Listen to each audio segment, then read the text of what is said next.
Hello everyone, আসসালামু আলাইকুম। কেমন আছেন? আশা করি সবাই ভালো আছেন, সুস্থ আছেন। আলহামদুলিল্লাহ আমিও ভীষণ ভালো আছি। তো সবাইকে গুড মর্নিং। সকাল থেকে ভিডিওটা স্টার্ট করছি। আজকে যেহেতু পিঠে খাওয়ার দাওয়াত দিয়েছে, একটু পরেই সবাই চলে আসবে। তো সারাদিন কি করছি না করছি সেই নিয়ে থাকবে আজকের ভিডিওটা। তো ফুল ভিডিওটি দেখার জন্য অনুরোধ রইল। ভিডিওটি যদি একটুও ভালো লেগে থাকে ভিডিওটির উপর একটা লাইক অ্যান্ড চ্যানেলটাকে সাবস্ক্রাইব করে আমার পুরো ভিডিওটির সঙ্গে থাকবেন। তো সকাল সকাল ঘুম থেকে উঠে বাইরে একটু পায়চারি করছিলাম, যেহেতু ভাবি এদিকে রান্নাবান্না কমপ্লিট করছে আর ছেলেকে রাখার মতো তেমন কেউ নাই। আমি যেহেতু গত 2 দিন হলে আসছি, তো বাবুটা আমার সঙ্গে একটু মিশে গেছে, তাই ওকে নিয়ে আমি ঘোরাফেরা করছিলাম। এদিকে বাড়ির মধ্যে এসে দেখছি যে গোশ নিয়ে চলে আসছে, তো সেটাও ভাবি ধুয়ে নিচ্ছিল। আর এদিকে খিচুড়িটা ভাবি চড়িয়ে দিয়ে রাখছিল, তো সেটাও খিচুড়িটাও হয়ে গিয়েছে। তো আমি সবার জন্য এখানে রেডি করছিলাম। তো ভাবি খুবই ভোর থেকে উঠে রান্নাবান্না কমপ্লিট করছিল, যেহেতু বাচ্চা ছেলে আছে দুটো, তো একা হাতে সব দিক সামলাইতে অনেকটাই হিমশিম হয়ে যাচ্ছে, তাই ভোর ভোর উঠে রান্না কমপ্লিট করে দিয়েছে। আর যেহেতু কারেন্ট চলে গেলে আরও রান্নাবান্না করা খুবই অসুবিধা, ইলেকট্রিক চুলায় রান্না করে যেহেতু। তো এদিকে ঘন ডাল, পাতলা ডাল, খিচুড়ি, মুরগির গোশ সমস্ত কিছুই হয়ে গিয়েছে। এদিকে খিচুড়িটা বেড়ে দিলাম, যেহেতু ভাবির মা, বাবা, ভাই বোন সবাই আছে, দেন আমরাও আছি। তো সবার জন্য প্লেট সাজিয়ে নিয়েছি, এখন খাওয়া দাওয়া কমপ্লিট করে নিলাম। এদিকে চলে আসছি গোশটা বাড়ির মধ্যে থেকে সমস্ত কিছু দিয়ে রেডি করে নেওয়ার জন্য। যেহেতু এত বড় হাঁড়ি বাড়ির মধ্যে রান্নাবান্না করা কমপ্লিট অসম্ভব, কারণ বাড়িতে সবাই গ্যাসের চুলায় রান্না করে অ্যান্ড ইলেকট্রিক চুলায়। তো এত বড় হাঁড়ি রান্না করার মতো চুলা আমাদের বাড়িতে আপাতত এখন নেই, আগে ছিল, আম্মু বেঁচে থাকতে তখন ছিল। তো আজকে সব কিছুই হয়তো হচ্ছে, কিন্তু মাকে ভীষণ মিস করছিলাম, তার সাথে সাথে ছোটো ভাইকেও। যেহেতু ওর বাড়িতে এত বড় করে একটা অনুষ্ঠান করা হচ্ছে, বাট সে নাই, তো ভাবিও তো ভীষণ মন খারাপ করছিল, আমরাও সেই সাথে ভীষণই মন খারাপ করছিলাম। যেহেতু ভাই থাকলে আরও ভালো হতো, যার বাড়িতে আছে অথচ সে নেই। তো যাই হোক, মন খারাপ করে তো আর সামনের দিকে এগিয়ে চলা যায় না। তো এদিকে ওই যে প্রায় হয়ে গিয়েছে, এখানে আবার আস্ত পেঁয়াজ, রসুন, দেন সমস্ত কিছু দিয়ে আবার সুন্দর করে ভাবি মাখিয়ে দিচ্ছে। ওটা ভাবির মা ছিল, একে একে রসুনগুলো উঠিয়ে দিচ্ছিল আর আমি ক্যামেরাম্যান ছিলাম। তো ম্যারিনেট করা কমপ্লিট, রেখে দিয়ে চলে আসলাম এখন চুলা পাতার জন্য। তো সেটার দায়িত্ব আমার ওপরেই পড়েছে, তো কি করব, চলে আসলাম। এখানেই করতে চাচ্ছিলাম, কিন্তু আব্বু অনেকবার করে আমাকে বাধা দিচ্ছিল যে বাড়ির মধ্যে কোনো এক জায়গায় যদি এভাবে চুলা করে নেওয়া যায়, বাইরে কেন, বাইরে তোমরা এটা করতেছো কেন, সবাই দেখবে। আসলে এখানে দেখার কিছু নাই বা দেখানোরও কিছু নাই। তো আব্বু আসলে একটু অন্য টাইপের, তো বাইরে এইসব কিছু করা পছন্দ করে না। তো অনেকে এখানে আবার জড়ো হয়ে গিয়েছিল যে কি করতেছো, পিকনিক করতেছো নাকি। তো যাই হোক, এই জন্যই হয়তো আব্বু বলেছিল। আর এখানে যে অনেকটা কাজ পড়েছিল, তো সেটা সরিয়ে দিলাম, যে আমি যেহেতু এখানে রান্না করব, অনেকে যাতায়াত করবে বা অনেকে বাড়ির মধ্যে বাচ্চা কাচ্চা আছে, তো ওদের হাত পা কেটে যেতে পারে, তার জন্য একটু সরিয়ে দিলাম। দেন এই যে চুলার ইটটাও দিয়ে দিচ্ছি। তো ফার্স্টে একভাবে দিচ্ছিলাম, তো ভাবি এসে বলল যে এভাবে দিতে। তো পাতিলটা দিয়ে ঠিকঠাক করে দেখছিলাম যে বসে কিনা, তো একটু ফার্স্টে নড়াচড়া করছিল, দেন এখন ঠিক হয়ে গিয়েছে। এখন চুলা ধরিয়ে দেওয়ার পালা।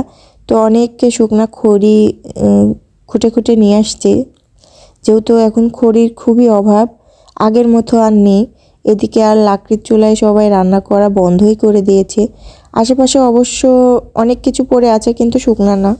তো যাই হোক, শুকনা কিছু পেয়েছি আর এখানে জ্বালানোর জন্য আমি রেডি করেও নিয়েছি শুকনা পাতা টাতা দিয়ে। তো এখন কী দিয়ে ধরাবো সেই নিয়েই টেনশন। তো ম্যাচ লাইট তো পেয়ে গিয়েছি, কিন্তু ধরাবোটা কী দিয়ে সেটাই তো বুঝতে পারছি না। আমাদের ওইদিকে কী হয়, পাটচুলা আছে, ইজিলি পাটচুলা দিয়ে ধরিয়ে দেওয়া হয়, কিন্তু এখানে তো কিছুই পাচ্ছি না।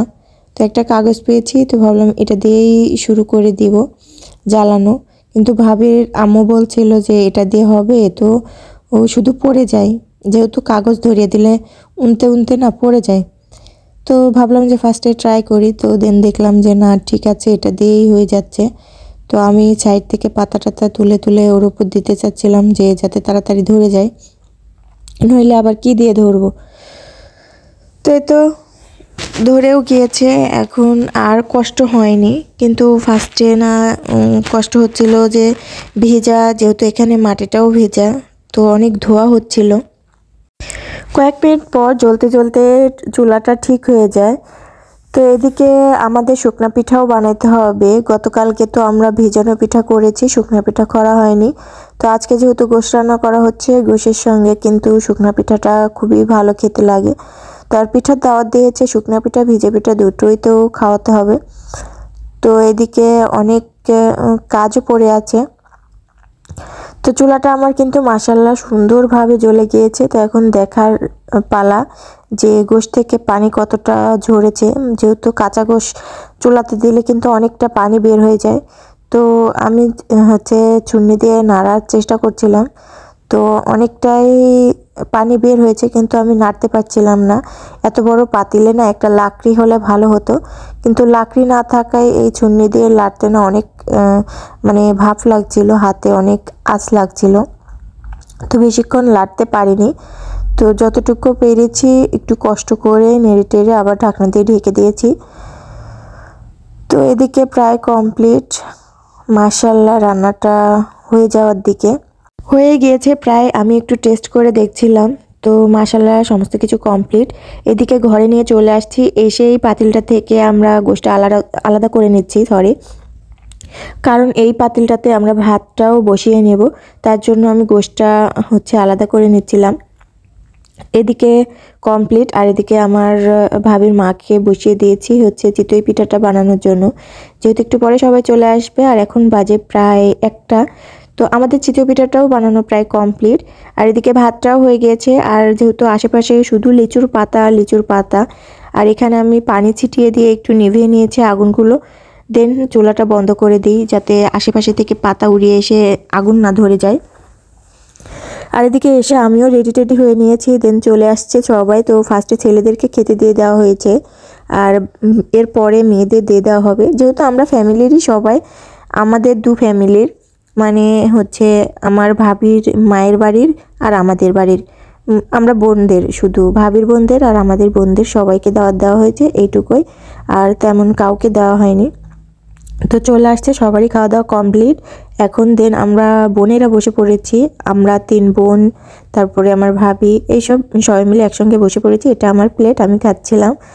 তো সবাইকে ভিডিও করতে পারিনি, কারণ ক্যামেরাতে সবাই আসতে চায় না। তো ভিডিওটা ভালো লাগলে অবশ্যই like, comment, share and subscribe. আর আমার নেক্সট ব্লগের জন্য সবাই অপেক্ষা করেন। আল্লাহ হাফেজ।